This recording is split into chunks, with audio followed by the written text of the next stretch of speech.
տեսախցիկների առջև կողմեն քվեարկել։ Կրկնում եմ 98 հոգի օրը ցերեկով տեսախցիկների առջև կողմեն քվեարկել։ Ով ուզել է թեմա քվեարկել, ով ուզեցել է կողմա քվեարկել, ով ուզեցել է բոյկոտել է։ Ինչ խախտում։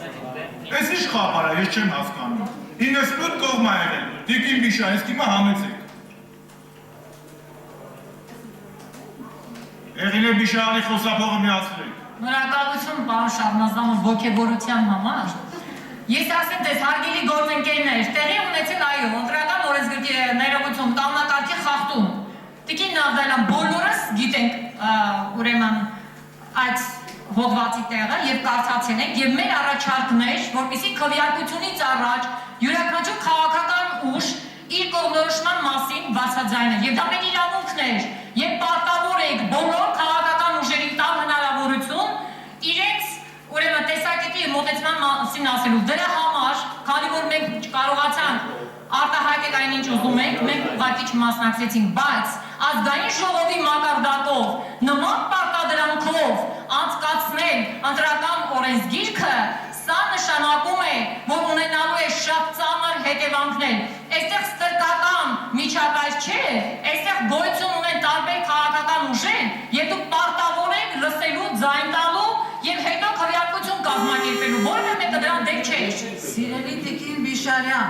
ես ձեզ ասեմ, որ դուք բոլորդ ելույթներով հանդես եկաք, իսկ վերջին բոլոր խմբակցությունները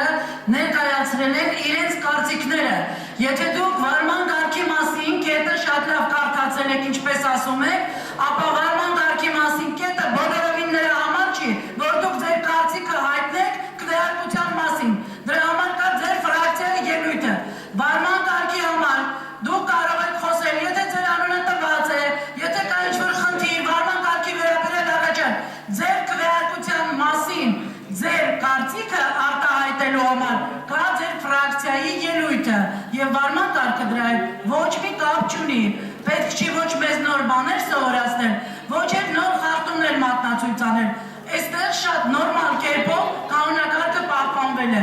Ասելիք ունեք, կարող եք հիմա ասել։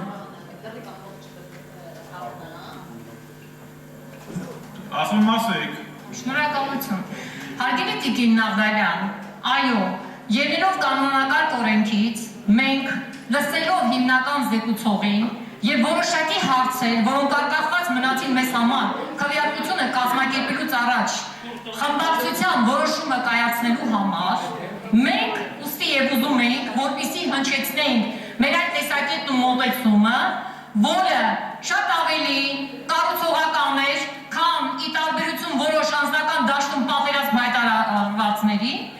մենք ցանկանում ենք, որպեսզի մեր տեսակետը մեկ անգամ ևս հնչեցնելու, լսելու, մինչև քվեարկումը մոտեցումը հիմնական զեկուցողի։ Այնպես որ այո, մենք ունեինք առաջարկություն, դրա համար էլ մենք վարման կարգով ձայն ենք խնդրում։ Քանի որ այստեղ ավելի շատ ուսուցողական, այսպես պրոցես է, ասեցի չգիտեմ, 4-րդ դասարանում լինենք։ Ավելի շատ, քան մեկս մյուսին մոտեցումը ճիշտ ցուցաբերելու։ Այնպես որ դուք խավարեցիք, դուք խախտեցիք կանոնակարգը եւ Սիրելի իմ շատ Տիկին Բիշարյան, ես ձեզ ասեմ, որ մենք ձեզանից բոլորովին նեղացած չենք, որ դուք չեք քվեարկել, բայց եթե դուք շատ ուզում եք ձեր կարծիքը, ապա ես ձեզ համար ընթերցեմ։ Վարման կարգի վերաբերյալ դուք կարող եք արտահայտվել նիստի վարման կարգի վերաբերյալ, հանդես գալ արդյունքները լուսատախտակի վրա վերականգնելու մասին առաջարկությամբ, հերքել ձեր անձի վերաբերյալ արված արտահայտությունը եւ այլ սույն օրենքի 70 հոդվածով նախատեսված դեպքերը։ Այստեղ վարման կարգի վերաբերյալ հոդվածում որևէ բան չկա, ոչ 20 րոպեանոց ձեր ընդմիջման, ոչ ձեր